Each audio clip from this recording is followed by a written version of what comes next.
The Civil War in France by Karl Marx. The Fifth Address, May 1871. The Paris Commune.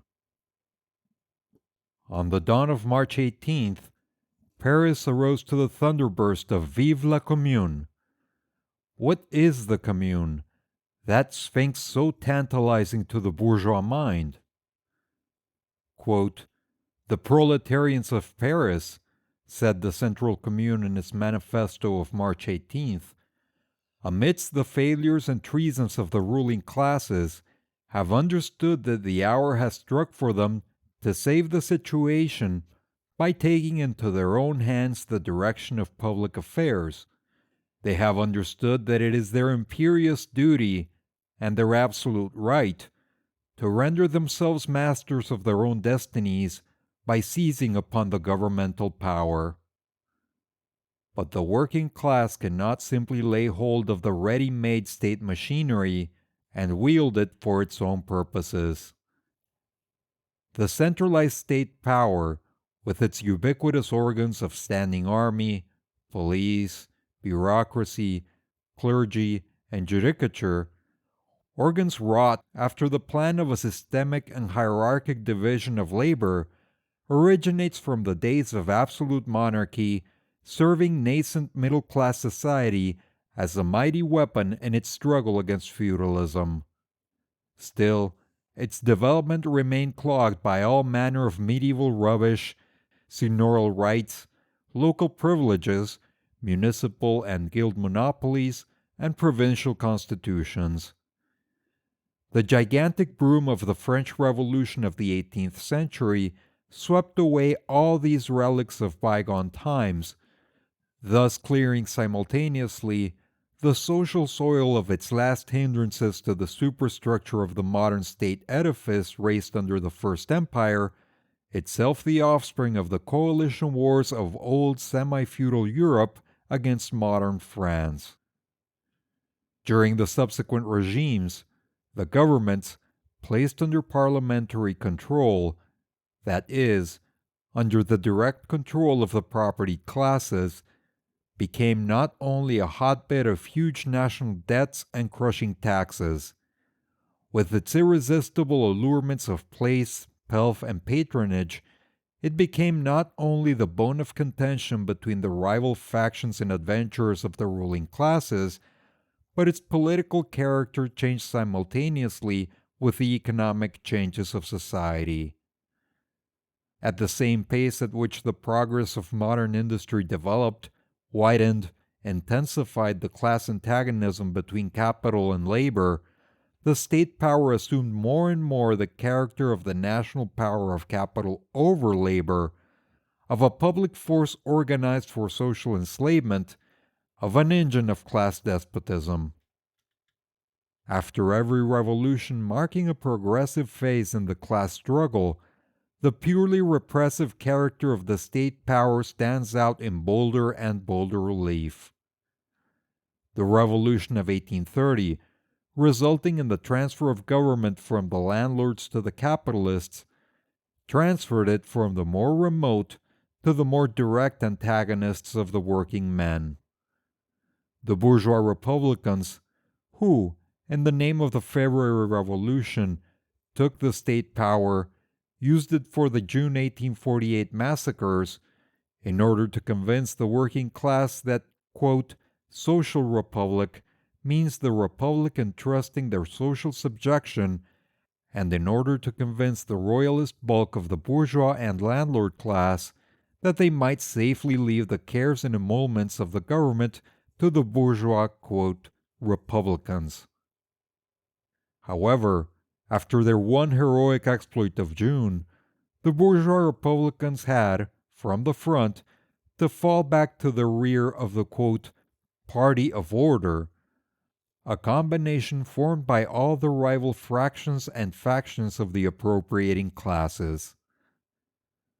The proper form of their joint stock government was the parliamentary republic, with Louis Bonaparte for its president.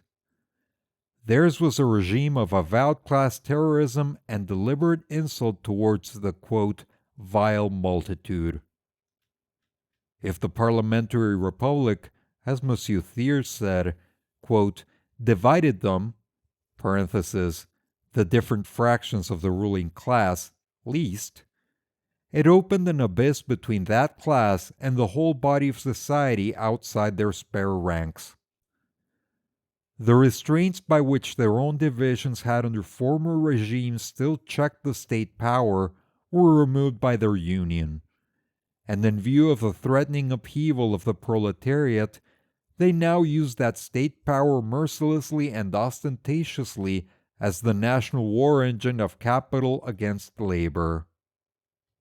In their uninterrupted crusade against the producing masses, they were, however, bound not only to invest the executive with continually increased powers of repression, but at the same time to divest their own parliamentary stronghold, the National Assembly, one by one, of all its own means of defense against the executive. The executive, in the person of Louis Bonaparte, turned them out.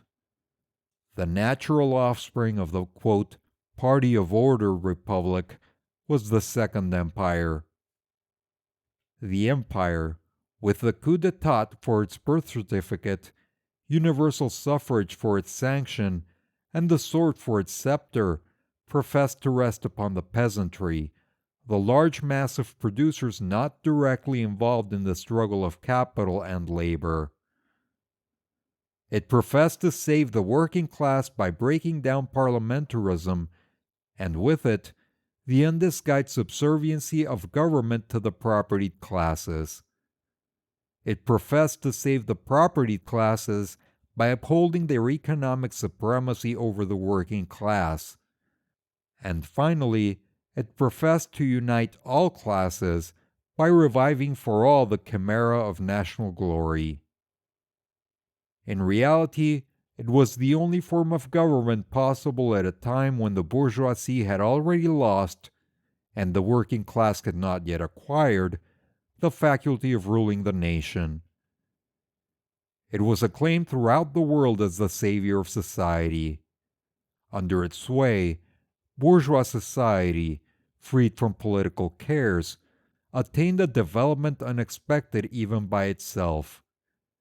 Its industry and commerce expanded to colossal dimensions. Financial swindling celebrated cosmopolitan orgies. The misery of the masses was set off by a shameless display of gorgeous, meretricious, and debased luxury. The state power apparently soaring high above society and the very hotbed of all its corruptions. Its own rottenness and the rottenness of the society it had saved were laid bare by the bayonet of Prussia, herself eagerly bent upon transferring the supreme seat of that regime from Paris to Berlin. Imperialism is, at the same time, the most prostitute and the ultimate form of the state power which nascent middle-class society had commenced to elaborate as a means of its own emancipation from feudalism, and which full-grown bourgeois society had finally transformed into a means for the enslavement of labor by capital. The direct antithesis to the empire was the Commune. The cry of, quote, social republic, with which the February Revolution was ushered in by the Paris proletariat, did but express a vague aspiration after a republic that was not only to supersede the monarchical form of class rule, but class rule itself. The Commune was the positive form of that republic. Paris, the central seat of the old governmental power, and at the same time, the social stronghold of the French working class, had risen in arms against the attempt of Thiers and the rurals to restore and perpetuate that old governmental power bequeathed to them by the empire. Paris could resist only because, in consequence of the siege, it had got rid of the army and replaced it by a National Guard, the bulk of which consisted of working men. This fact was now to be transformed into an institution. The first decree of the Commune, therefore, was the suppression of the standing army and the substitution for it of the armed people. The Commune was formed of the municipal councillors chosen by universal suffrage in the various wards of the town, responsible and revocable at short terms. The majority of its members were naturally working men or acknowledged representatives of the working class. The Commune was to be a working, not a parliamentary body, executive and legislative at the same time. Instead of continuing to be the agent of the central government, the police was at once stripped of its political attributes and turned into a responsible, and at all times revocable, agent of the Commune. So were the officials of all the other branches of the administration. From the members of the Commune downwards, the public service had to be done at workman's wage. The vested interests and the representation allowances of the high dignitaries of state disappeared along with the high dignitaries themselves. Public functions ceased to be the private property of the tools of the central government. Not only municipal administration, but the whole initiative hitherto exercised by the state was laid into the hands of the Commune. Having once rid of the standing army and the police, the physical force elements of the old government, the Commune was anxious to break the spiritual force of repression, the parson power, by the disestablishment and disendowment of all churches as proprietary bodies. The priests were sent back to the recesses of private life, there to feed upon the alms of the faithful in imitation of their predecessors, the apostles. The whole of the educational institutions were open to the people gratuitously, and at the same time cleared of all interference of church and state. Thus, not only was education made accessible to all, but science itself freed from the fetters which class prejudice and governmental force had imposed upon it.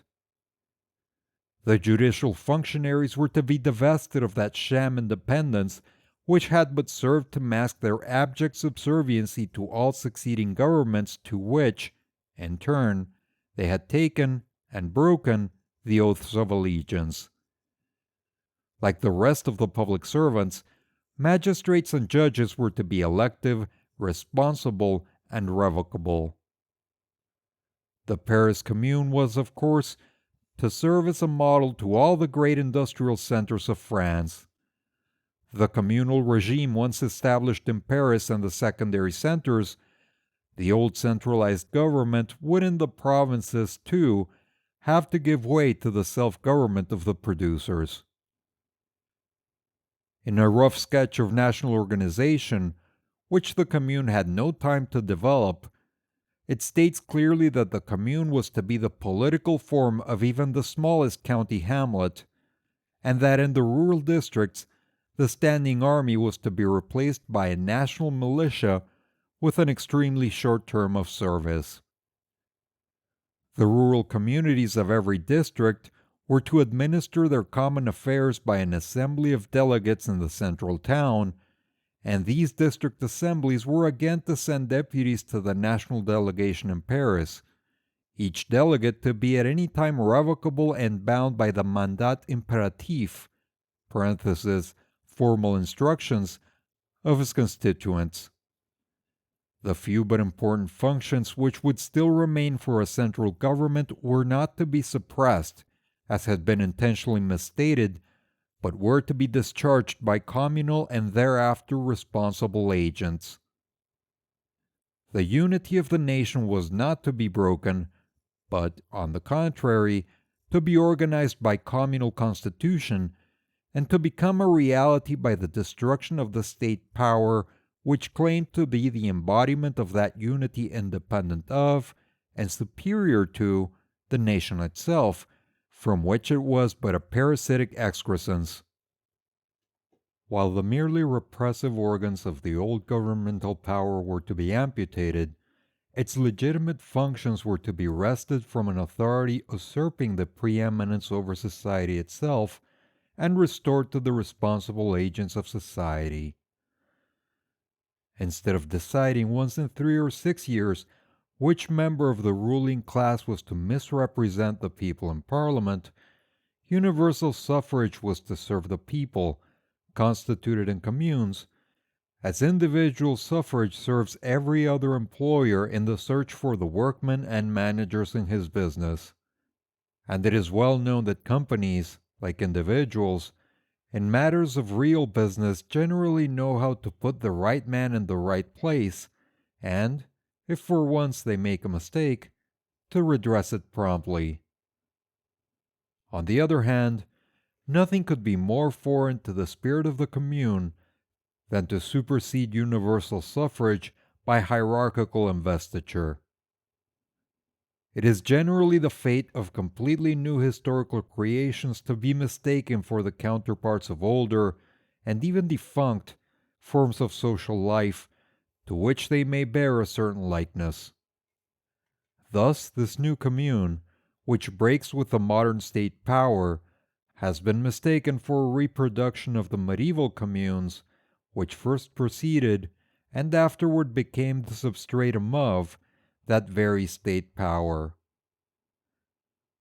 The communal constitution has been mistaken for an attempt to break up into the federation of small states, as dreamt of by Montesquieu and the Girondins, that unity of great nations which, if originally brought about by political force, has now become a powerful coefficient of social production.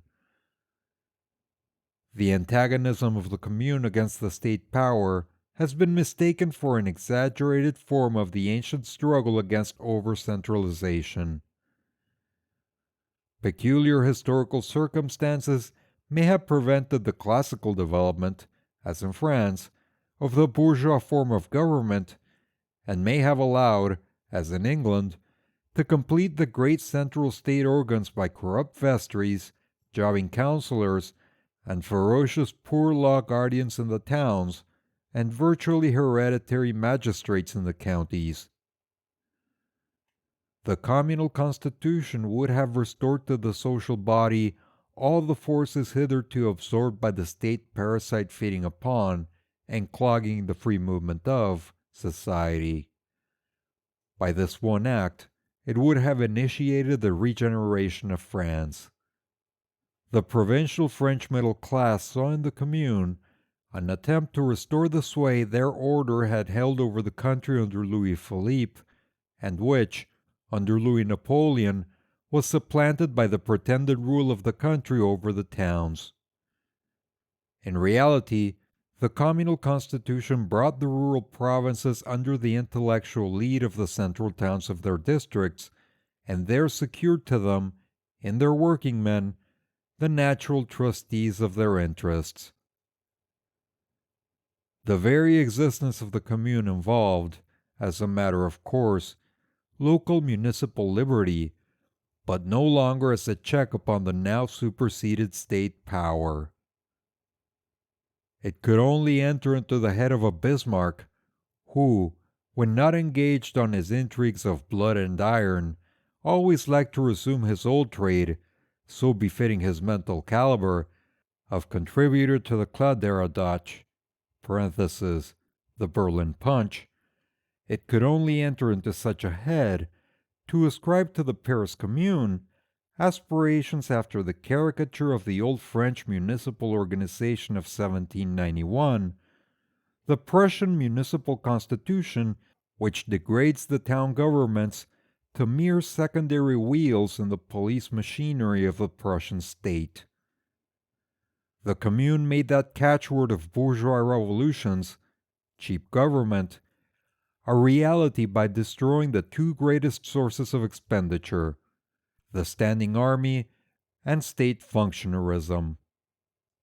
Its very existence presupposed the non-existence of monarchy, which, in Europe at least, is the normal encumbrance and indisposable cloak of class rule. It supplied the republic with the basis of really democratic institutions. But neither cheap government nor the, quote, true republic was its ultimate aim. They were its mere concomitants. The multiplicity of interpretations to which the Commune has been subjected, and the multiplicity of interests which construed it in their favor, show that it was a thoroughly expansive political form, while all the previous forms of government had been emphatically regressive. Its true secret was this. Quote, it was essentially a working-class government, the product of the struggle of the producing against the appropriating classes, the political form at last discovered under which to work out the economical emancipation of labor. Except on this last condition, the communal constitution would have been an impossibility and a delusion. The political role of the producer cannot coexist with the perpetuation of his social slavery. The Commune was therefore to serve as a lever for uprooting the economical foundation upon which rests the existence of classes, and therefore of class rule. With labor emancipated, every man becomes a working man, and productive labor ceases to be a class attribute. It is a strange fact. In spite of all the talk and all the immense literature for the last 60 years about emancipation of labor, no sooner do the working men anywhere take the subject into their own hands with a will than uprises at once all the apologetic phraseology of the mouthpieces of present society with its two poles of capital and wage slavery. Parenthesis, the landlord now is but the sleeping partner of the capitalist, as if the capitalist society was still in its purest state of virgin innocence, with its antagonism still undeveloped, with its delusions still unexploded, with its prostitute realities not yet laid bare. The Commune, they exclaim, intends to abolish property, the basis of all civilization. Yes, gentlemen, the Commune intended to abolish that class property which makes the labor of many the wealth of the few. It aimed at the expropriation of the expropriators. It wanted to make individual property a truth by transforming the means of production, land and capital, now chiefly the means of enslaving and exploiting labor, into mere instruments of free and associated labor. But this is communism, quote, impossible communism.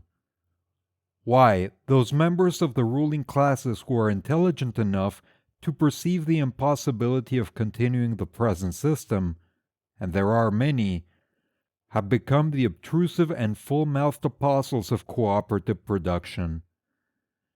If cooperative production is not to remain a sham and a snare, if it is to supersede the capitalist system, if united cooperative societies are to regulate national production upon a common plan, thus taking it under their own control, and putting an end to the constant anarchy and periodical convulsions which are the fatality of capitalist production, what else, gentlemen, would it be but communism, possible communism?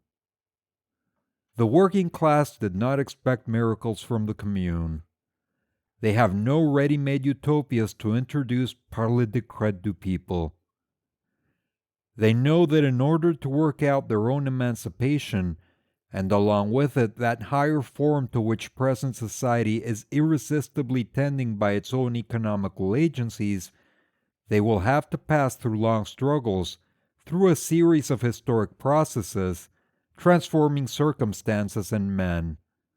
They have no ideals to realize, but to set free the elements of the new society with which the old collapsing bourgeois society itself is pregnant. In the full consciousness of their historic mission, and with the heroic resolve to act up to it, the working class can afford to smile at the coarse invective of the gentleman's gentleman with pen and inkhorn, and at the didactic patronage of well-wishing bourgeois doctrinaires, pouring forth their ignorant platitudes and sectarian crotchets in the oracular tone of scientific infallibility. When the Paris Commune took the management of the revolution in its own hands, when plain workingmen for the first time dared to infringe upon the governmental privilege of their, quote, natural superiors, and, under circumstances of unexampled difficulty, performed at its salaries the highest of which barely amounted to 1/5 of what, according to high scientific authority, is the minimum required for a secretary to a certain metropolitan school board, the old world writhed in convulsions of rage at the sight of the red flag, the symbol of the Republic of Labor, floating over the Hôtel de Ville. And yet, this was the first revolution in which the working class was openly acknowledged as the only class capable of social initiative, even by the great bulk of the Paris middle class, shopkeepers, tradesmen, merchants, the wealthy capitalist alone excepted. The Commune had saved them by the sagacious settlement of that ever-recurring cause of dispute among the middle class themselves, the debtor and creditor accounts. The same portion of the middle class, after they had assisted in putting down the workingmen's insurrection of June 1848, had been at once unceremoniously sacrificed to their creditors by the then Constituent Assembly. But this was not their only motive for now rallying around the working class. They felt there was but one alternative, the Commune, or the Empire, under whatever name it might reappear. The Empire had ruined them economically by the havoc it made of public wealth, by the wholesale financial swindling it fostered, by the props it lent to artificially accelerated centralization of capital, and the concomitant expropriation of their own ranks. It suppressed them politically, it had shocked them morally by its orgies, it had insulted their Voltairianism by handing over the education of their children to the ignorant friars, it had revolted their national feeling as Frenchmen by precipitating them headlong into a war which left only one equivalent for the ruins it made, the disappearance of the Empire. In fact, after the exodus from Paris of the high Bonapartist and capitalist Bohème, the true middle-class party of order came out in the shape of the, quote, Union Républicaine, enrolling themselves under the colors of the Commune and defending it against the willful misconstructions of Thiers. Whether the gratitude of this great body of the middle class will stand in the present severe trial, time must show. The Commune was perfectly right in telling the peasants that, quote, its victory was their only hope.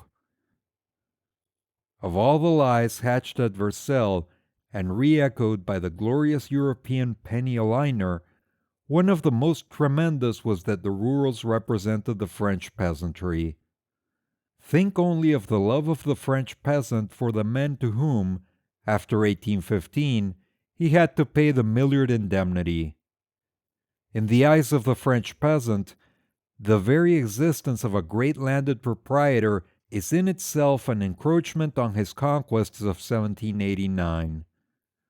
The bourgeois, in 1848, had burdened his plot of land with the additional tax of 45 cents in the franc. But then he did so in the name of the revolution, while now he had fomented a civil war against revolution, to shift onto the peasant's shoulders the chief load of the 5 milliards of indemnity to be paid to the Prussian. The Commune, on the other hand, in one of its first proclamations, declared that the true originators of the war would be made to pay its cost. The Commune would have delivered the peasants of the blood tax, would have given him a cheap government, transformed his present bloodsuckers, the notary, advocate, executor, and other judicial vampires, into salaried communal agents, elected by and responsible to himself. It would have freed him from the tyranny of the Grand Champêtre, the gendarme, and the prefect, would have put enlightenment by the schoolmaster in the place of stultification by the priest. And the French peasant is above all a man of reckoning, he would find it extremely reasonable that the pay of the priest, instead of being extorted by the tax-gatherer, should only be dependent upon the spontaneous action of the parishioner's religious instinct. Such were the great immediate boons to which the rule of the Commune, and that rule alone, held out to the French peasantry. It is therefore quite superfluous here to expatiate upon the more complicated but vital problems which the Commune alone was able, and at the same time compelled, to solve in favor of the peasant, viz., the hypothecary debt, lying like an incubus upon his parcel of soil, the proletariat foncier, the rural proletariat, daily growing upon it, and his expropriation from it enforced, at a more and more rapid rate, by the very development of modern agriculture and the competition of capitalist farming. The French peasant had elected Louis Bonaparte president of the Republic, but the party of order created the empire. What the French peasant really wants, he commenced to show in 1849 and 1850 by opposing his mayor to the government's prefect, his schoolmaster to the government's priest, and himself to the government's gendarme. All the laws made by the party of order in January and February 1850 were avowed measures of repression against the peasant.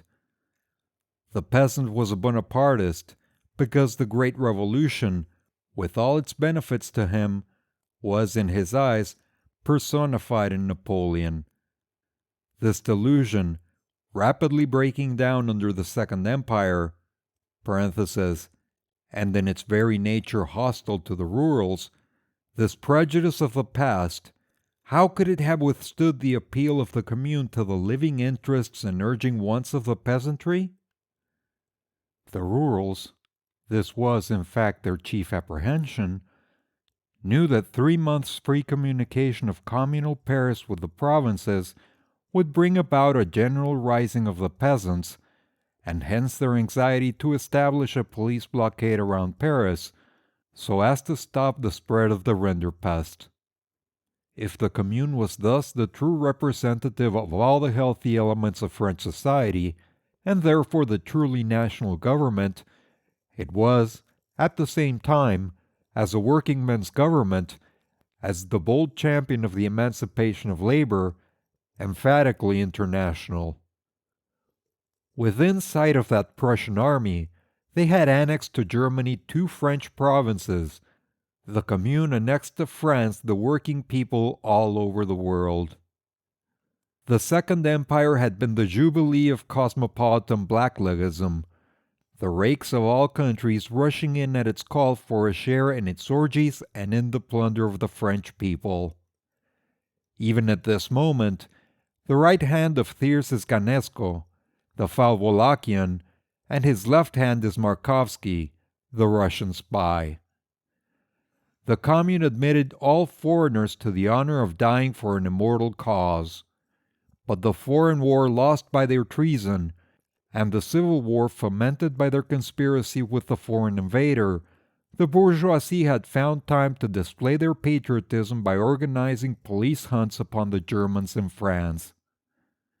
The Commune made a German working man, Leo Frankel, its Minister of Labor. Thiers, the bourgeoisie, the Second Empire, had continually deluded Poland by loud professions of sympathy, while in reality betraying her to, and doing the dirty work of, Russia.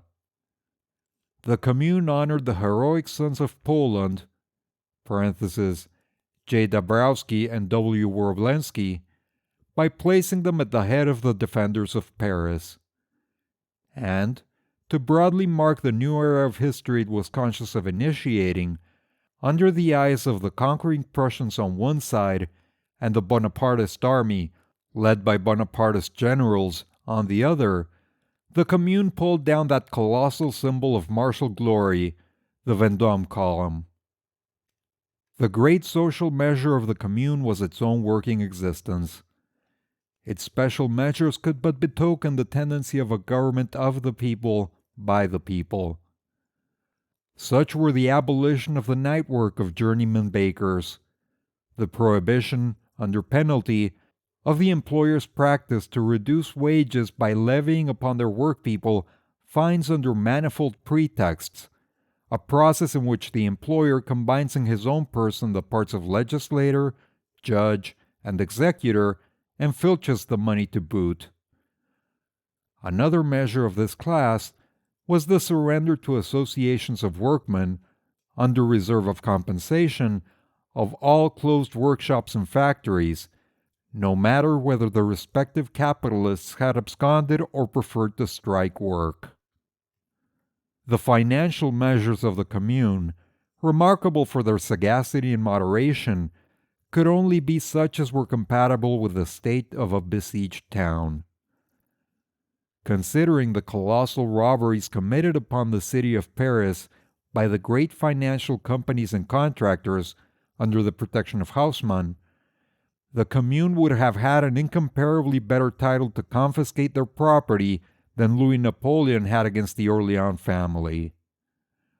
The Hohenzollern and English oligarchs, who both have derived a great deal of their estates from church plunders, were, of course, greatly shocked at the Commune clearing but 8,000 francs out of secularization.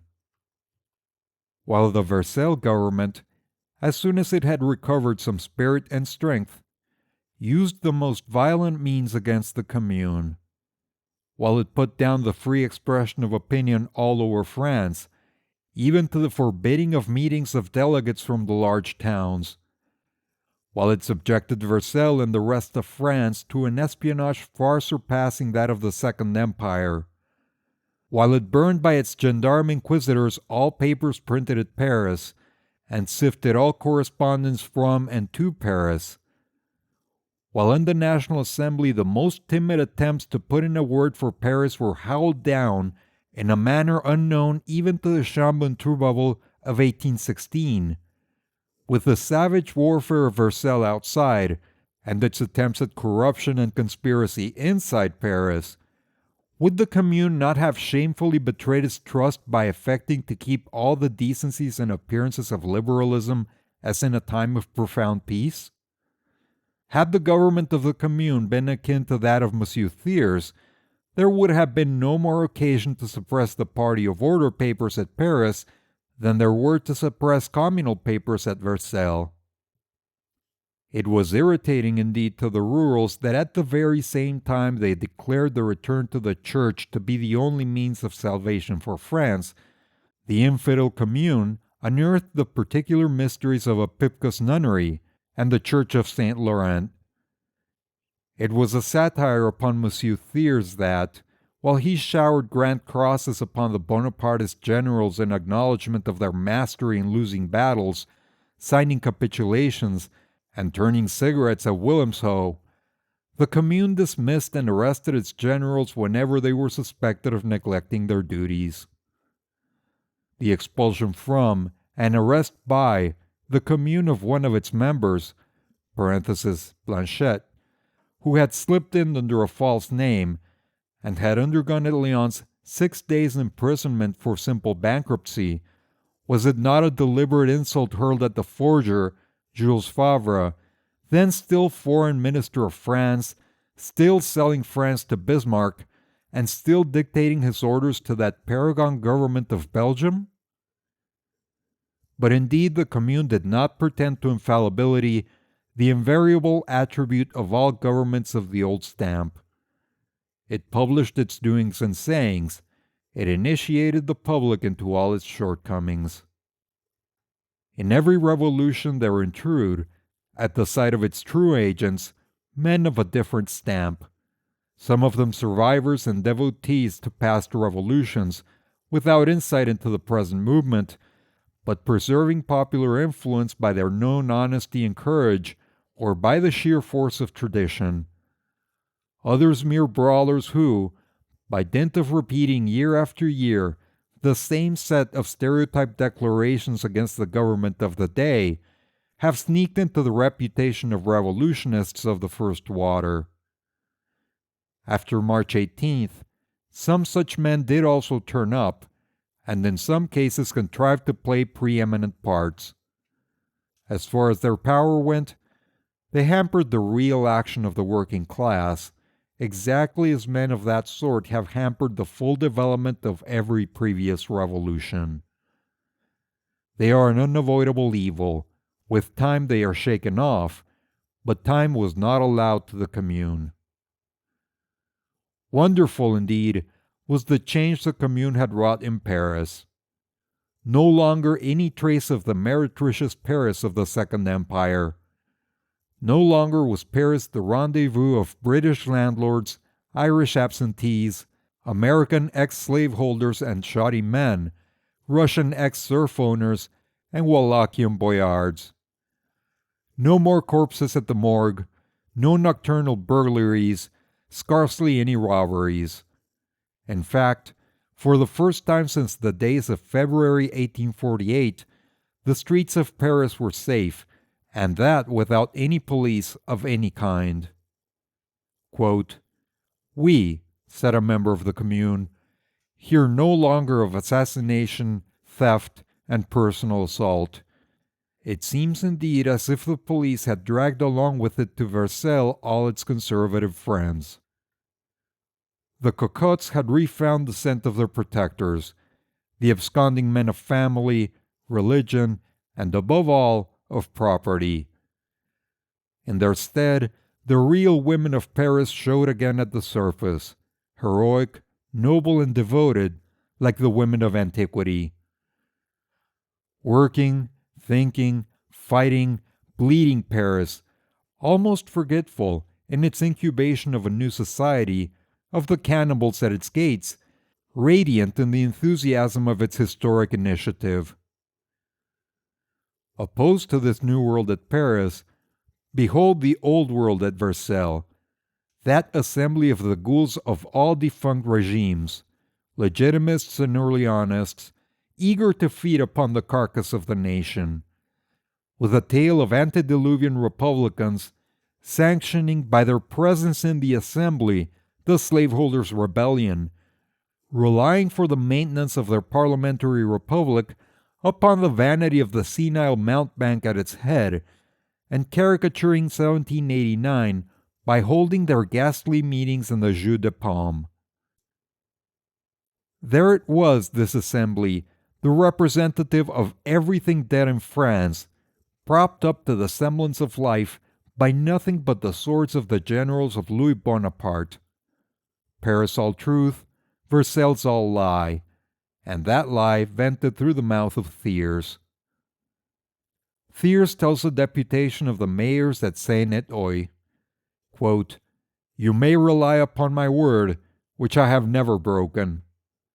He tells the assembly itself that, quote, "it was the most freely elected and most liberal assembly France ever possessed." He tells his motley soldiers that it was, quote, "the admiration of the world and the finest army France ever possessed." He tells the provinces that the bombardment of Paris by him was a myth. Quote, "If some cannon shots have been fired, it was not by the deed of the army of Versailles, but of some insurgents trying to make believe that they are fighting while they dare not show their faces." He again tells the provinces that, quote, "the artillery of Versailles does not bombard Paris, but only cannonades it." He tells the Archbishop of Paris that the pretended executions and reprisals attributed to the Versailles troops were all moonshine. He tells Paris that he was only anxious, quote, "to free it from the hideous tyrants who oppress it," and that, in fact, the Paris of the Commune was, quote, "but a handful of criminals." The Paris of Monsieur Thiers was not the real Paris of the, quote, "vile multitude," but a phantom Paris, the Paris of the Francs-Fileurs, the Paris of the boulevards, male and female. The rich, the capitalist, the gilded, the idle Paris, now thronging with its lackeys, its blacklegs, its literary bonhommes, and its cocottes at Versailles, Saint-Denis, Rueil, and Saint-Germain. considering the Civil War but an agreeable diversion, eyeing the battle going on through telescopes, counting the rounds of cannon, swearing by their own honor and that of their prostitutes that the performance was far better got up than it used to be at the Porte Saint-Martin. The men who fell were really dead. The cries of the wounded were cries in good earnest. And besides, the whole thing was so intensely historical. This is the Paris of Monsieur Thiers, as the immigration of Koblenz was the France of Monsieur de Calonne. You have reached the end of The Civil War in France by Karl Marx, the fifth address. Click on the links at the end of this video to go to the playlist or the next chapter if it's available. If you enjoy this content and would like to support the channel, please like and subscribe.